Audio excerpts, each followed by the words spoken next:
Fala pessoal, sejam bem-vindos, tá? Ao encontro das nossas turmas de mentoria para o oficialato. Aqui nós temos reunidos aqui alunos do CHO do Bombeiro, então pessoal que está prestando concurso aí para o Bombeiro Militar, para o cargo de bacharel em Direito. Temos aqui alunos da nossa turma de mentoria, temos alunos da turma da CFO PMGO, pessoal que está naquela preparação pré-edital, aquela preparação antes do edital ser publicado, para quando chegar, né, a publicação, já está muito bem afiado, muito bem preparado. Temos aqui ó, o Diego falando, ó, aluno do CFO PMDF, temos aluno também na turma de mentoria do CFO PMDF. Então, o que que a gente vai fazer agora? Vamos atender os nossos alunos, né? Vamos ver o que eles mandaram para a gente de dúvida, o que eles querem que corrija, certo? Se você viu aí, né, o material, eu mandei o material das três turmas para todo mundo. Eu abri essa aula, tá, pessoal? Abri essa aula, tinha um tempo que eu não abri as aulas aí para todo mundo. Então, quem quiser, quem viu o material, não sou seu aluno, professor, mas poxa, eu fiquei com dúvida em alguma questão, não tem problema, pode mandar, né? Se eu souber responder, vai ser uma honra fazer isso e contribuir com você. Tá bom?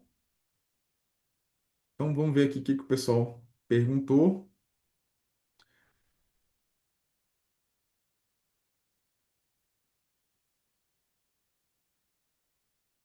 Beleza. Certo. Vamos começar aqui com a turma do CFO da PMDF. Então, essa semana, para eles, eu botei eles para refazer o simulado 3, tá? Simulado 3. E, cara, ninguém mandou dúvida, tá? O pessoal da PMDF aqui não mandou dúvida. Acabei de conferir aqui no Telegram.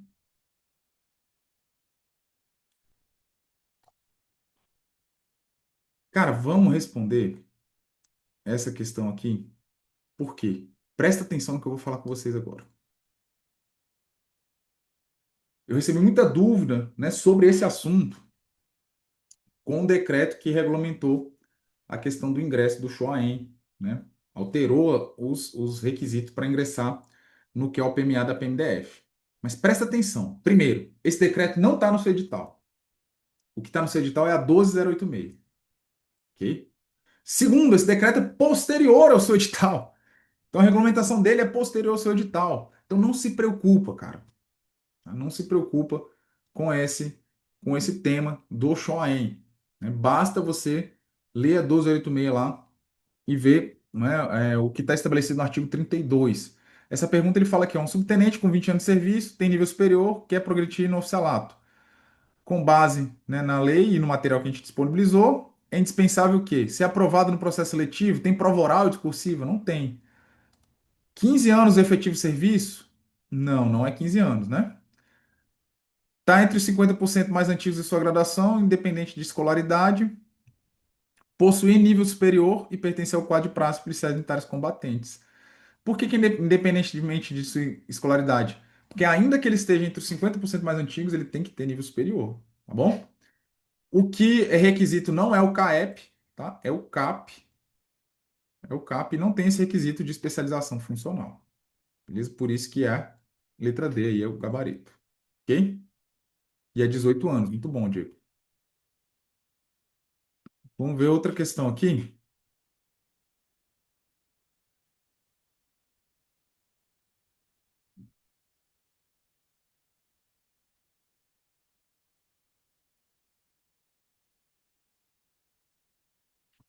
Ó, nosso lá tá filé demais, velho. Olha cá. Comentário full aqui de tudo.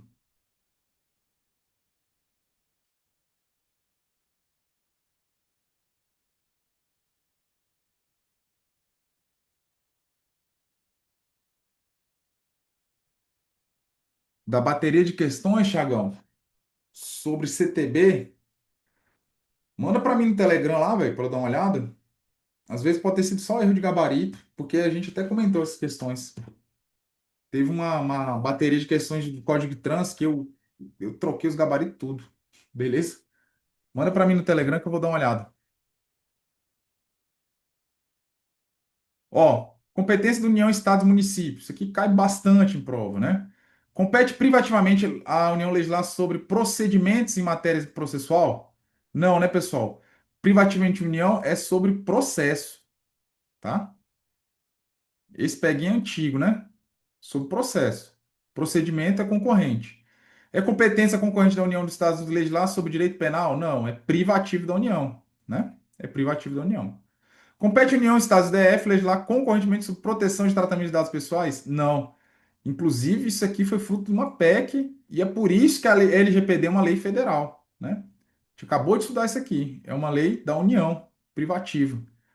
É possível que uma Assembleia Legislativa de um Estado edite uma lei sobre direito penal, caso haja uma lei complementar federal que autorize os estados a legislar sobre determinados aspectos desse assunto. Muito boa essa pergunta, cara. A gente às vezes esquece dessa exceção. Ah, o Estado nunca pode legislar sobre direito penal? Não. É possível, mas depende de quê? De uma lei complementar federal que autorize o Estado a legislar sobre determinado assunto, que é competência privativa da União, certo? Até hoje não tivemos nenhuma lei nesse sentido, não me recordo, né, de nenhum exemplo. Acho que desde a Constituição não tivemos, né, nenhuma lei nesse sentido, mas tá, é uma possibilidade que está previsto lá no artigo 24 da Constituição, tá bom? Uma possibilidade dos estados legislarem sobre temas que são privativos da União. Depende de quê? Lei complementar federal. Câmara de Município pode editar uma lei de direito penal? Não. Mas isso aqui é pros estados. Lembre-se, competência concorrente é de estado e Distrito Federal e União. Município não entra. Tranquilo? Aqui tem os comentários das questões.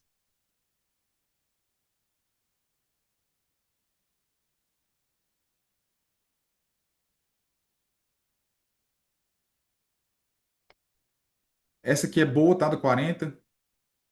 Não confundam, tá? Funcionamento do horário bancário, competência da União. Funcionamento de comércio, competência dos municípios. Beleza? O município pode legislar. Tranquilo? Horário de funcionamento. Eu trago aqui nos comentários também. Vamos ver se tem uma questão mais cascuda aqui. Essa questão está muito de boa. Vocês são um aluno ferroado.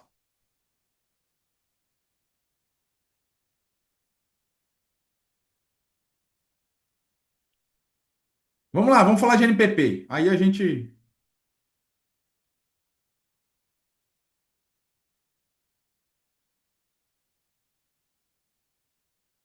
Eu vejo aqui a dúvida do Thiago e a gente passa aí para a guia do CFO, PMGO e depois do CHO.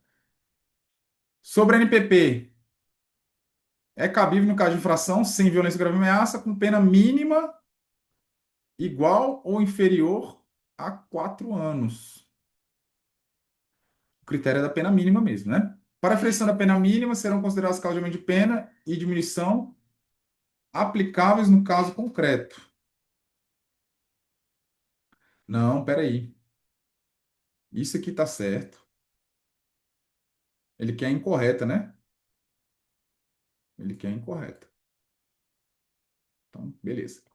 O NPP não se aplica se a gente tiver sido beneficiado de 5 anos anteriores com acordo na persecução penal, transação penal, suspensão condicional do processo. Verdadeiro. Pessoal, qual a diferença do NPP para suspensão condicional do processo?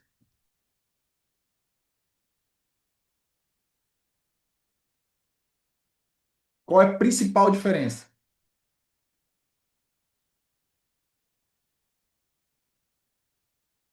Não sabem?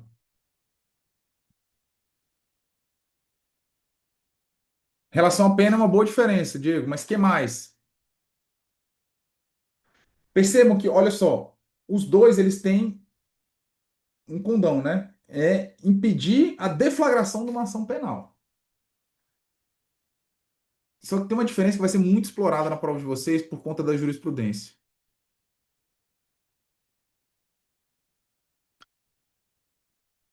É a questão da confissão, tá? A suspensão condicional do processo, a lei não exige a confissão do crime. E o NPP, a lei também não, a lei exige a confissão, todavia, o STJ já entendeu que a confissão não é condição imprescindível para o NPP. Cuidado com isso aí, tá, pessoal? Isso é um peguinha muito bom de prova.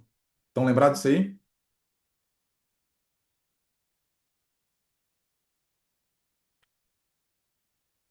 Exatamente. Vidal botou aí no comentário.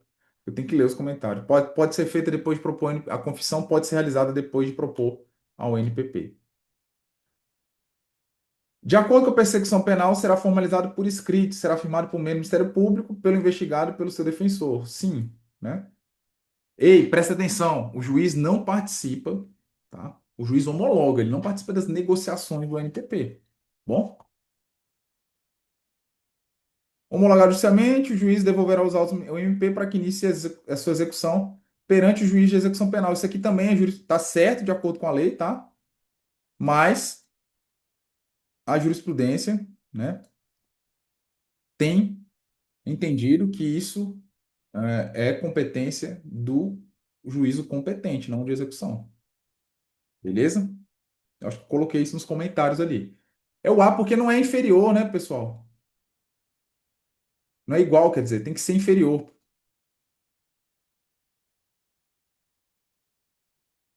Inferior a 4 anos, né, Lauren? É isso aí. Peguinha sem vergonha isso aqui, né, velho? Sebrap não vai fazer isso pra gente, não, né? Só o professor Ziegler no simulado, né? Beleza? Vou fechar aqui o simulado. Deixa eu dar uma olhadinha na questão aqui do Thiago mandou.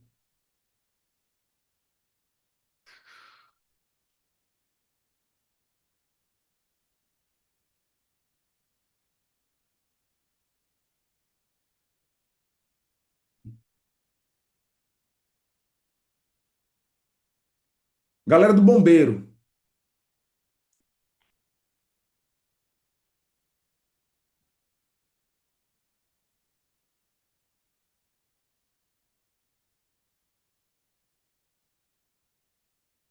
Thiago, depois você me manda as questões no, no privado aqui. Eu acho que foi isso, tá, cara? Foi umas questões de CTB aí que eu viajei na hora do gabarito. Peço até desculpa. Era para eu ter retificado lá na plataforma. Vamos conversar aqui um pouquinho com a galera do Bombeiro.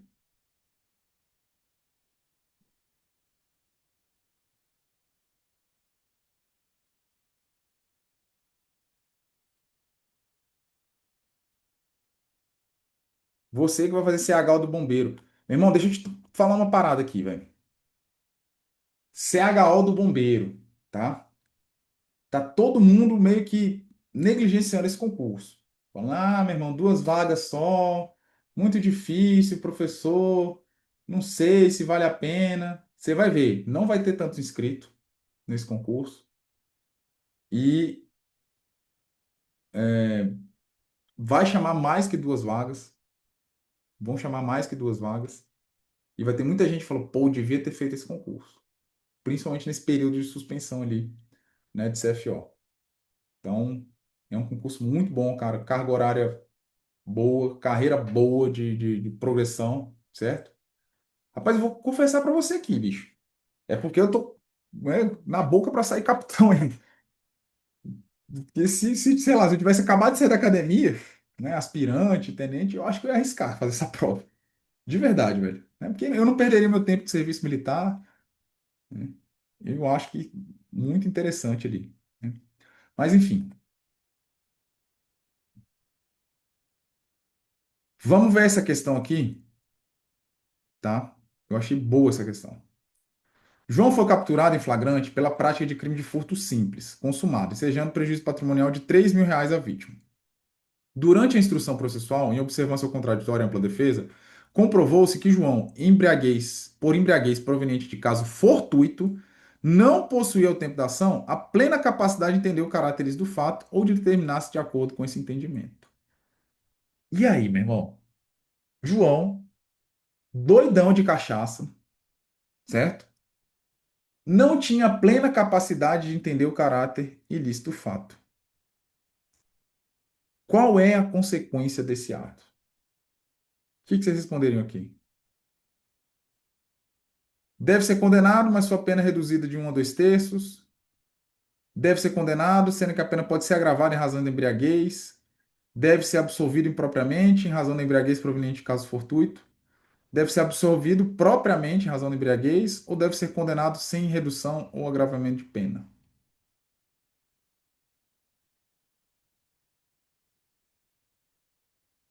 Diego vai dizer que o Código Penal fala, pessoal? E olha só, presta atenção nisso aqui. O Código Penal Militar equiparou-se no entendimento sobre a imputabilidade em relação ao Código Penal comum, tá? Então, hoje, né, tanto em relação à embriaguez quanto em relação à imputabilidade proveniente de uma doença mental ou um desenvolvimento mental incompleto, Código Penal Militar e Código Penal Comum estão iguais, ok? Então, já fazendo esse link aqui com vocês. O que que acontece, pessoal? A embriaguez e a paixão, ela exclui a imputabilidade? Não. Está lá no artigo 28 do Código Penal, não é isso? Só que ele não está falando de uma embriaguez qualquer. Ele está falando de uma embriaguez proveniente de um caso fortuito. A embriaguez, a única hipótese de embriaguez que vai ter algum efeito em relação à imputabilidade é a embriaguez involuntária. E aí lê-se caso fortuito ou força maior. Caso fortuito é o quê? Meu irmão, a doutrina dá uns exemplos malucos. Ah, o camarada trabalha numa destilaria de cana-de-açúcar, aí ele, né, por conta do odor que sai, ele sai e fica extremamente embriagado, né? Ou força maior, o camarada é amarrado, né? Algemado lá, ele é calouro, né? E aí enche, né, a cara dele de cachaça, ele é obrigado a ingerir bebida alcoólica, ele nunca bebeu. Ele foi obrigado a ficar embriagado. Né? Caso fortuito, a bula de remédio que não prevê, né, os efeitos do álcool, né? Então, aqui, né, é, aqui, certo? Ele, bem lembrado aqui, né? O Diego falou de uma diferençazinha do tratamento da embriaguez no Código Penal Militar. Estou falando assim, em relação à imputabilidade, tá? Eles equipararam. Embriaguez realmente tem um detalhe aqui que o Diego me lembrou, eu vou falar com vocês, tá? Então, se for involuntária, se for caso fortuito, se ela for completa, exclui a imputabilidade, ok? Se ela for incompleta, aí reduz a pena. Reduz a pena de 1/3 a 2/3, ok?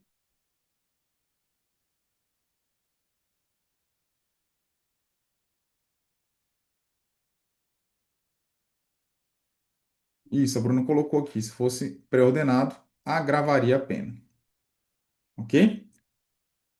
Então, no caso concreto aqui, ele fala que ele não tem a plena capacidade de entender o caráter ilícito do fato.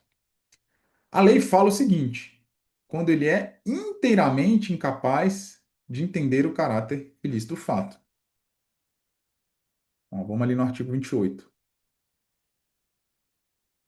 28 não, né? 29. A pena pode ser reduzida se o agente não possuir, ao tempo da ação, a plena capacidade de compreender o caráter ilícito do fato. Olha que pega sutil dessa questão, velho. E por isso que o estudo da lei seca é importante, tá? Questão 6 aqui, tá? Questão 6 é a letra A. Vocês entenderam por que eu quis trabalhar essa questão com vocês? Porque eu sei que vocês estão afiados.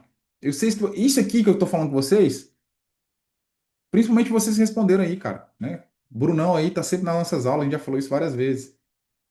Mas a gente tem que ficar atento com as expressões que o examinador coloca na nossa prova. Tá? Falar que ele não tem a plena capacidade, senhores, não é a mesma coisa que falar que ele é inteiramente incapaz.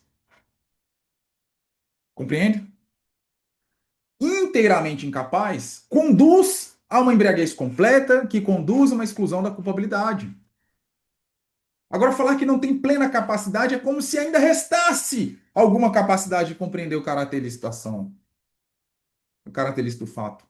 Por isso que a consequência é a redução da pena. Perceberam, Bruno, Diego? Então, não negligenciem o estudo da lei seca. Vocês sabiam o assunto, vocês provavelmente dariam uma aula melhor do que eu estou explicando para vocês aqui sobre esse tema. Mas para acertar questões objetivas, a gente tem que ficar ligado nas expressões. nas palavras que o examinador coloca para a gente analisar. Plena capacidade é diferente de inteiramente incapaz. Ok? Tranquilo? Então aqui o gabarito é letra A, né? Por quê? Porque embriaguez não foi completa. E cuidado, tem que ser de caso fortuito. Se ele falasse que embriaguez foi culposa, irmão, não é a mesma coisa. Culposa é aquele camarada que fala, ah, hoje eu vou tomar só uma de leve, né? E aí enche a cara e fica doidão. Beleza? Pessoal do bombeiro também, né? Como essa guia, como eu não dei aula na semana passada, eles já estão cascudo já aqui, né? Se tiver alguma dúvida, vocês me mandam, pessoal. Aqui, cara, no do Goiás, eu quero trabalhar com vocês.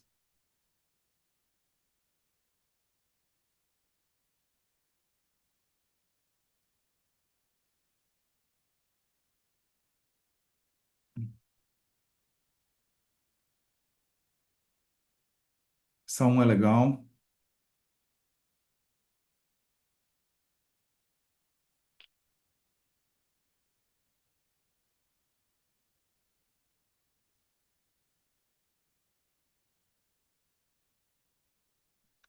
Vamos falar dessa 5, que é um tema interessante, concurso de pessoas, né? Eu acho que a um a gente já resolveu, tá? Em alguma aula anterior. Como é uma aula que vai ficar gravada para na mentoria, não faz sentido eu responder, né, a mesma questão.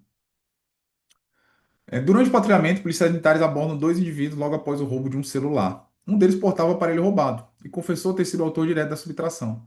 O outro, que aguardava de moto nas proximidades, alegou que não sabia da prática do crime, que apenas ofereceu carona do amigo por amizade.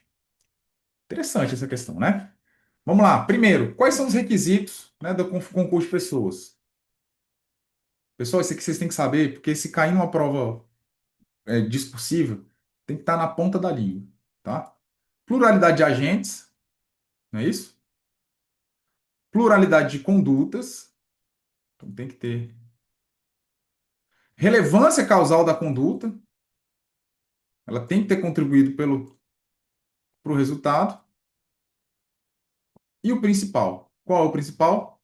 O lhame subjetivo. O agente tem que saber, né? Tem que ter a vontade de estar praticando o crime em concurso de pessoas.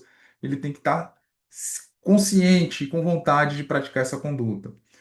Isso aqui não é, o lhame subjetivo, não necessariamente, certo? Não necessariamente é um ajuste prévio. O ajuste prévio ele configura de plano, por óbvio, que é um lhame subjetivo, mas pode acontecer, né, dos agentes é, no momento da prática do crime concordarem, né, entrarem na mesmo âmbito de vontade ali. Então eles têm que saber que estão agindo em concurso de pessoas. O fato é esse, tá bom? É possível responsabilizar criminalmente o condutor da moto, mesmo não tendo executado o núcleo do tipo penal? Justifique. Ora, aqui nós temos duas hipóteses. Se comprovar de fato que ele não tinha noção, não tinha conhecimento da participação da autoria, né, do crime de roubo, não é possível responsabilizá-lo. Por quê? Porque não existe responsabilidade objetiva no direito penal. Participação, senhores, o que é a participação? Ó, vamos lá. Para ser autor ou coautor do crime, a teoria que a gente adota, regra geral, né? Aí você vai ter outras teorias, teorias do domínio do fato, né? Tudo mais, né? Quando falar de concurso de pessoas, de crimes complexos, que envolvem uma estrutura maior para sua prática. Mas regra geral, o quê? O núcleo do tipo. Os verbos nucleares. Subtrair coisa alheia móvel mediante violência ou grave ameaça. Se o agente praticou algum dos verbos nucleares, eles são autores e coautores, ok? Caso contrário, se eles induziram, auxiliaram, instigaram, certo? Eles vão ser partícipes, vão responder pelo mesmo crime na medida de sua culpabilidade. Perfeito? Nesse caso aqui, se ele sabia que o cara ia roubar e deu fuga para ele, ele entra como partícipe, certo? Ele entra como partícipe, ok? Não foi ele que foi lá, né, e praticou o roubo, mas ele auxiliou, contribuiu para o resultado do crime, perfeito? Mas se ele não tinha a menor noção, e ele demonstrar isso, né, ficar demonstrado isso, na verdade não é ele que vai ter que demonstrar, a acusação que vai ter que demonstrar que ele sabia, né? É, ele não pode ser responsabilizado, porque não tem responsabilidade penal objetiva no direito penal. Então tem que demonstrar, né, o dolo, no caso aqui, né, a culpa não cabe também, porque não tem roubo culposo, mas tem que demonstrar isso aí. Não tem participação culposa também em crime doloso, tá bom, pessoal? Você tem coautoria em crimes culposos, mas não tem participação culposa em crime doloso, ou participação culposa em crime culposo. Não tem como a pessoa auxiliar, instigar ou incitar culposamente. Compreende isso? Perfeito? Então, aqui, né, estou diferenciando o autor, o coautor e o partícipe, né? E aqui praticamente já expliquei para vocês também, né? A questão da análise do dolo e do vínculo subjetivo entre os agentes. Então, o ilhame subjetivo envolve o dolo, né, a consciência e a vontade de praticar o crime em concurso de pessoas, certo? E destacar que o direito penal não pune a responsabilidade objetiva. Não é porque um agente está no mesmo lugar, no mesmo contexto, né? E de uma situação, se não demonstrar que ele teve alguma, né, dolo ou culpa de participar daquela conduta criminosa, ele não pode ser alcançado, certo? Agora, uma pergunta para vocês. Tem um crime na doutrina que é criticado por admitir a responsabilidade objetiva. Vocês sabem qual? Tem dois, né? Mas um mais famoso. Ah, muito bom, Diego. Identidade de infração também, né?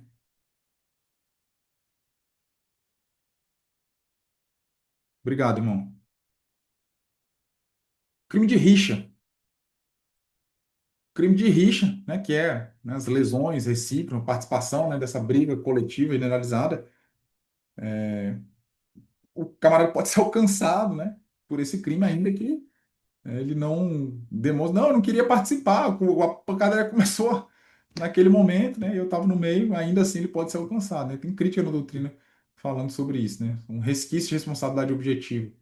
No Código de Trânsito Brasileiro também, né? Também tem ah, esse resquício, né?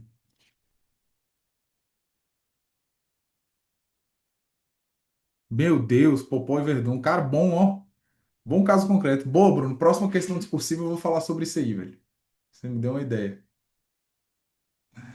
Me deu uma ideia, cara. Pessoal, é isso, cara, né? Estamos aí com mais de 1 hora e meia de aula, 1 hora e 40 de aula. Eu comecei, não, 1 hora e meia, né? Comecei 8h05, certo? E é isso, tá? É uma honra, uma satisfação estar aqui com vocês. Foi excelente o dia de hoje. Eu adoro isso aqui, cara. Adoro essa comunhão com vocês, né? Tá respondendo questões, ajudando vocês. E ainda bem que vocês estão presentes, né? Não faria sentido nenhum abrir a sala aqui e de repente, poxa, não tem nenhum aluno, já pensou? Então, que bom que, né, eu tenho conseguido transmitir alguma coisa relevante para a preparação de vocês, tá? Contem comigo, mandem dúvidas no Instagram, no Telegram, tá? Mandem dúvidas para a próxima aula. Pessoal das turmas de mentoria aí também, não fiquem acanhados. Eu não estou aqui, tá, para ficar julgando vocês. Ai, nossa, mas como um aluno está com uma dúvida dessa? Não, manda, né? Pode ser a coisa mais óbvia, mais besta que você acha que é, não tem problema. É uma honra, uma satisfação ensinar para mim. Eu adoro isso aqui, certo? E eu aprendo muito também. Não sei de tudo, às vezes falha algumas coisas na minha memória, normal, tá? Eu sou um humano, né? E eu tenho aqui um excelente corpo de alunos também para me ajudar, tá bom? Valeu, Tiagão. Depois eu te respondo e até a próxima, pessoal. Bom ver vocês, até semana que vem. Vamos nessa. Vamos ver se a gente tem novidades aí desse concurso do CFA da PMDF, né, nas próximas semanas. Beleza? Um abraço, pessoal. Fica com Jesus. Até mais.